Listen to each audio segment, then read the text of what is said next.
صبر کا مطلب کیا؟ اب تک بچپن سے ہی سنا، ابا مر گئے نہ رونا صبر کرو، بیٹا مر گیا نہ رونا صبر کرو. یعنی لوگوں کے ذہن میں سوچ بن گئی نہ رونا صبر ہے اور رونا صبر کے خلاف ہے.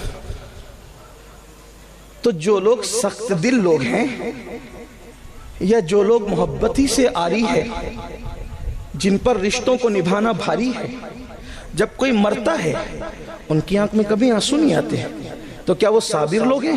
اور ان اللہ مع الصابرین ان کے لیے جو باپ کا جنازہ پڑھنے بھی نہیں آتے، اگر آتے ہیں تو ہاتھ باندھ کر کے کھڑے رہتے ہیں، ہم ناپاک پڑھ نہیں سکتے، وہ صابر لوگ ہیں.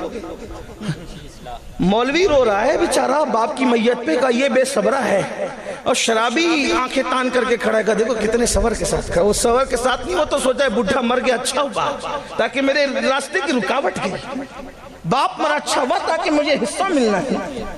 بڑی معذرت کے ساتھ رونا صبر کے خلاف نہیں، رونے سے رکنا صبر نہیں. اگر رونا صبر کے خلاف ہوتا اس حدیث کا جواب آپ کہاں سے لائیں گے کہ میت پر تو رسول اللہ خود بھی روئے ہیں، میت پر حضور خود بھی روئے ہیں، اور پوچھا گیا تو حضور نے فرمایا یہ صبر کے خلاف نہیں ہے، یہ تو نشانی محبت ہے. رونا بے صبری نہیں ہے، رونا تو محبت کی نشانی ہے. کہاں کہاں بتاؤں کہاں روئے؟ اماں خدیجہ کا جنازہ ہے، رو رہے ہیں. حضرت ابراہیم کو دفن کرنے رو رہے ہیں. حضرت ابراہیم کے موقع پر تو لوگوں نے پوچھ لیا یہ ابراہیم ابن محمد حضور علیہ السلام کے سب سے کم سن صاحبزادے، آخری صاحبزادے جو حضرت ماریہ قبطیہ سے پیدا ہوئے، ان کا وصال ہوا تو حضور دفن کرتے ہوئے رو رہے. خاموش آنسو جاری. حضور آپ نے تو منع کیا رونے سے، آپ رو رہے ہیں. فرمایا یہ رونا منع نہیں، یہ تو محبت کی نشانی ہے. یہ کوئی جدا ہو رہا ہے، کوئی دل کا پھل ٹوٹ رہا ہے، کسی کی گود خالی ہو رہی ہے، کسی کی گود اجڑ رہی ہے، کسی کے جانے سے تانے کا ذریعہ کچھ بن رہا ہے نا. تو یہ رونا صبر کے خلاف نہیں، محبت کی نشانی. حضور روئے، ماں خدیجہ کے جنازے پر روئے، حضرت ابراہیم کے وصال پر روئے، اسی طریقے سے حضرت حمزہ کے جنازے پر روئے، اسی طریقے سے حضرت اسود کے جنازے پر روئے، حضرت شہدائے احد کے جنازے پر روئے. حضور علیہ السلام آنکھوں سے آنسو جاری ہے. حتیٰ کہ بعد وصال بھی حضور امام حسین کی شہادت پر روئے. اٹھا کر کے سیاہ کو دیکھیں، دن بھر خون جمع کر رہے ہیں، آنکھ سے آنسو جاری ہے. حضرت ابن عباس نے جو خواب دیکھا تو اب تک ہم نے سمجھا کہ رونا صبر کے خلاف ہے، نہ رونا یہ صبر ہے. نہ، ہم صبر کے مفہوم کو شاید ہم نے کہیں نہ کہیں چینج کیا. رونے نہ رونے کا تعلق صبر سے نہیں ہے. صبر کا مطلب ہوتا ہے رکنے یا روکنے کے. صبر کہتے ہیں رکنے یا روکنے کے. تو صبر کا جو اصل مفہوم ہے وہ ہے اس سے رکنا جس سے اللہ نے روک دیا. اب صبر کیا ہوا؟ اس سے رکنا جس سے اللہ نے. اب میت پہ کیا کہتے ہیں؟ صبر کر. مطلب رونے سے نہیں روکا جا رہا ہے. میت کے موقع پر لوگ روتے روتے اس کی خوبیاں بنا کر کے بیان کر کر کے نوحہ کرتے ہیں. تو اللہ نے فرمایا مجھے غم کے موقع پر سب سے زیادہ جو آواز بری لگتی ہے وہ نوحے اور ماتم کی آواز ہے، اور خوشی کے موقع پہ ڈھول اور تالی کی آواز مجھے بری لگتی ہے. تو اللہ رب العزت کے نیک بندوں نے کہا صبر کرو، مطلب نوحہ مت کرنا، کیونکہ نوحے سے اللہ نے منع کیا ہے. ماتم مت کرنا، ماتم سے اللہ نے منع کیا ہے. اب کیا مطلب ہوا؟ صبر کا مطلب یہ کہ جس چیز سے اللہ نے تجھے روک دیا ہے اس سے رک جانے کا نام صبر ہے. اب قرآن کہہ رہا ہے استعینوا بالصبر، صبر اور مدد، صبر اور نماز سے اللہ کی مدد طلب کرو. یعنی جن جن گناہوں سے اللہ نے تمہیں روک دیا ہے تم اس سے رک جاؤ، اور رکنے کے بعد نماز ادا کرو. آج بھی آسمان سے مدد اترتی ہوئی اپنی نگاہوں سے دیکھ لو. سبحان اللہ، سبحان اللہ. اب مدد کیوں نہیں آتی؟ اب مدد کیوں نہیں؟ کہ ہم رک نہیں رہے ان کاموں سے جن کاموں سے اللہ نے روکا ہے. ہم ہر وہ کام کر رہے ہیں جس سے اللہ نے روکا ہے. واللہ کوئی بلڈوزر میں اتنی نوک نہیں کہ تیرے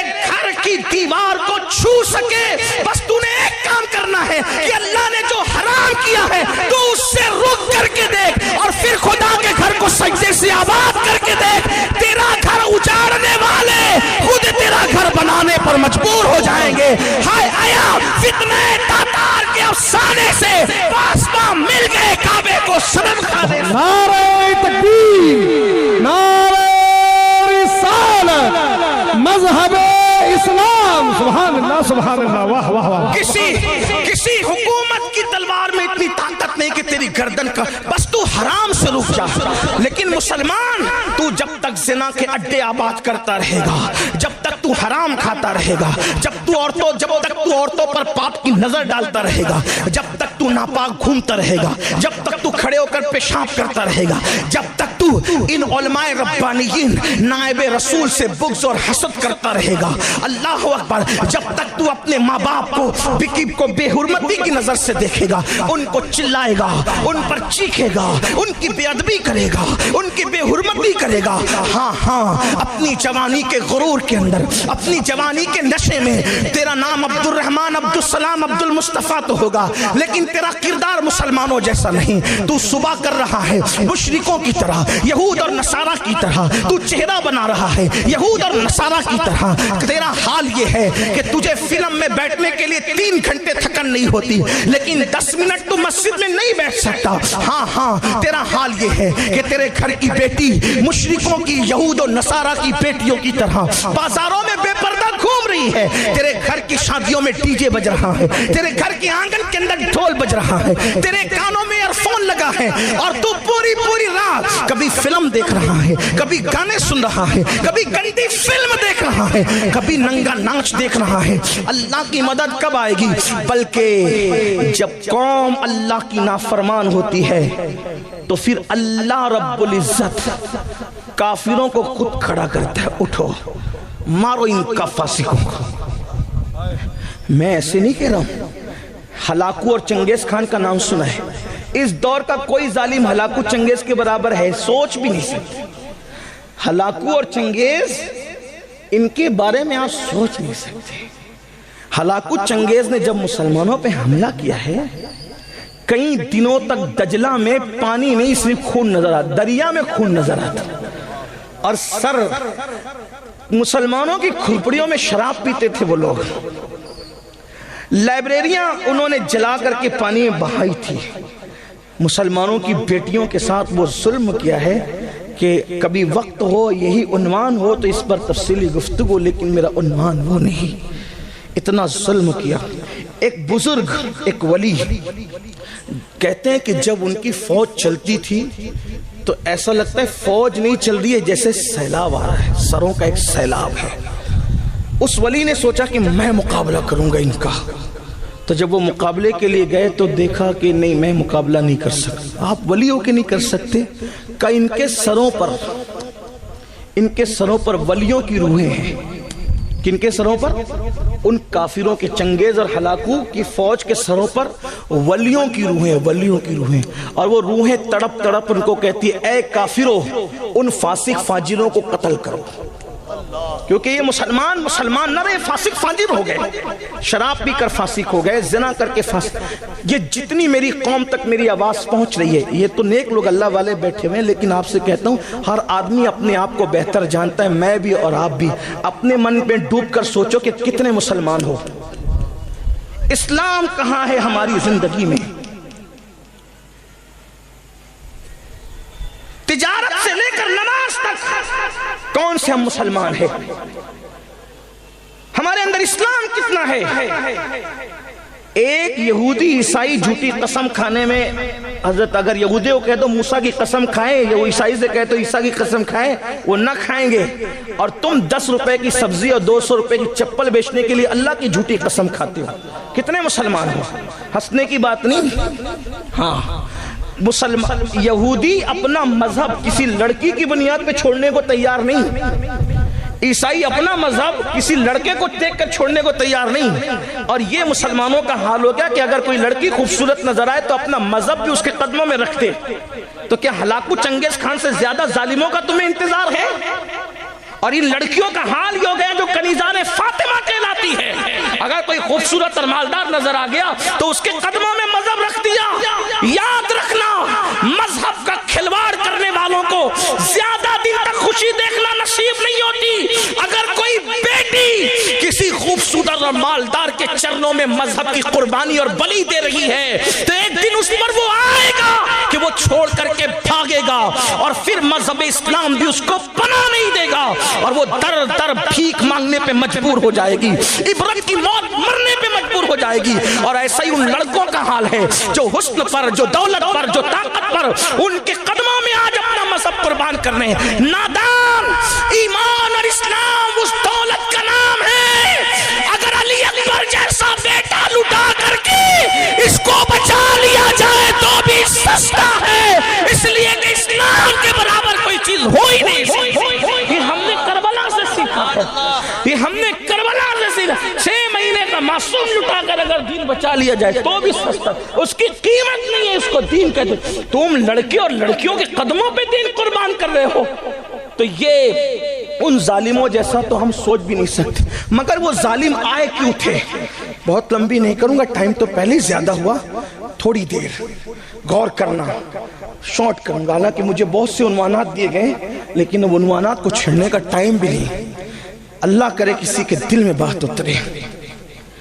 یاد رکھنا تو آخر ہلاکو چنگیز خان جیسے ظالم مسلمانوں پہ کیوں مسلط کیے گئے؟ اور ولیوں کی روحیں کہہ رہی تھی ایک کافر ہو, ان فاسقوں کو مار ڈالو, قتل کرو.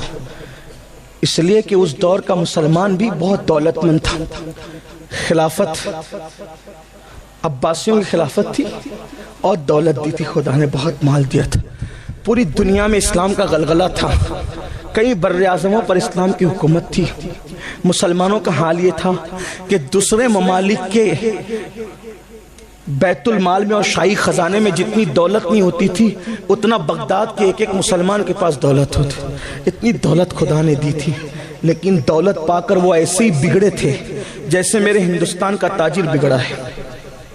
جیسے میرے ملک کے لوگ آوارہ ہوئے ہیں ویسے ہی دولت پائی, دولت دینے والے خدا کو بھولا, کافروں جیسی شکل بنائی, یہود و نصارہ جیسا کلچر بنایا, زندگی انہی کی طرح. ہاں مسلمان کہلاتا تھا جب تک غریب تھا, آستانوں پر جا کر کے بھیک مانگتا تھا, مسجدوں میں آ کر کے پیشانی رگڑتا تھا. جب سے دولت ملی ہے دوسروں کے ساتھ اٹھنا بیٹھنا شروع کیا. اب چربی چڑھی ہے تو اسلام کا مذاق اڑا کے کہتا ہے یار یہ حلالہ کا تصور میرے سمجھ میں نہیں آتا, ذرا مولویوں کو سوچنا چاہیے. اور تو سوچے گا جس قانون کو میرے اللہ نے عطا کیا اس کے بارے میں تو سوچے گا, تیری اتنی اوقات ہے. اس لیے کہ مذہب کہتے اس کو ہیں جہاں عقل اتار کر کے داخل ہوا جاتا ہے, اور تجھے کیا پتا خدا کی حکمتیں کیا ہے. آ بیٹھ کر بات کر تب تجھے پتا چلے.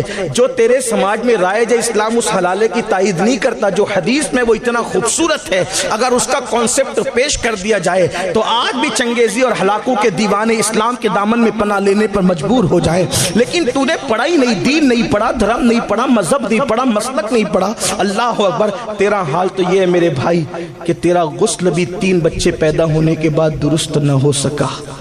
جس کو غسل کرتے نہ آیا 3 بچوں کی پیدائش کے بعد بھی, وہ قوم عزت پائے گی؟ وہ کب محمود غزنوی بنے گی؟ اس قوم کو فاروق اعظم کی طرح اقتدار ملے گا؟ نہیں, ایسا نہیں ہو سکتا. ہماری خواہش کیا ہے؟ اچھے کپڑے پہنو, عزت ملے گی. اچھا موبائل استعمال کرو, عزت ملے گی. اچھی گاڑیوں میں گھومو, عزت ملے گی. نادان ہو. اچھے کپڑے پہننے سے کبھی منع نہیں کرتا, میں تو کہتا ہوں پہنو, اس لیے کہ دوسروں کے درمیان جینا ہے, پہنو. اچھے جوتے پہنو, لوگوں کے درمیان جینا ہے, پہنو. آپ کہیں گے آپ یہ کہاں سے لاتے ہو؟ میں نے کہا میں دین سے ادھر ادھر ہٹنے کو تیار نہیں, میرے دین میں سب موجود, ہمارے مذہب اسلام میں سب موجود ہے. ایک مرتبہ امام موسیٰ کاظم نے بڑے مہنگے جوتے پہنے, اور بڑے مہنگے جوتے پہن کر جب بادشاہ نے بلایا تو اس کے دربار میں انہی جوتوں کے ساتھ گئے. بادشاہ کا نام تو نہیں لیتا. بادشاہ نے چڑھ کر کہا آل رسول ہو, سید ہو, اتنے مہنگے جوتے پہن کے آتے ہو, نبی کی اولاد ہے.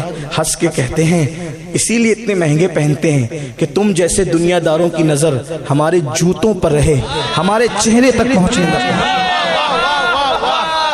بس ہمارے جوتے ہی دیکھتے رہو، ہمارے چہرے تک نوبت ہی نہ آئے.